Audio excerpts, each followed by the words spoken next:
Hey everyone, this is Sean Leland with Next Mortgage, and there is a lot of discussion these days with the Trump administration going after pretty much any and every agency out there. Now the conversation is, in my world, the CFPB. Those of you who don't know what the CFPB is, it's the Consumer Financial Protection Bureau, meant to regulate banks, lenders, credit card companies, things along that line.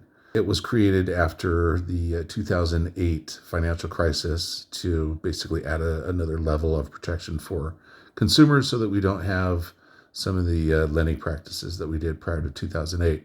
So the conversation right now is whether or not to keep it or whether or not to just put it into the dustbin of history.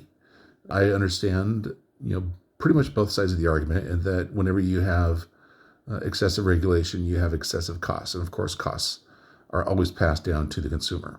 When you consider that what the, kind of some of the lending practices were pre 2008, we certainly don't want to go back to a time where consumers were being victim to predatory lending.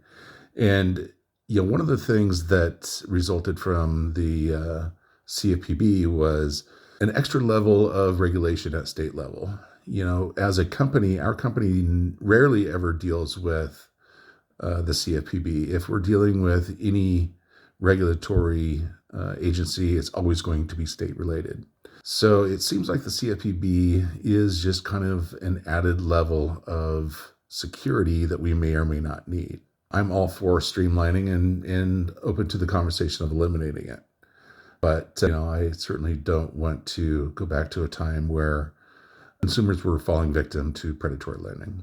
Anyways, I would love to hear your thoughts on this topic. I think it's going to be one of many topics that we're going to have about certain agencies and the value that they provide or don't provide.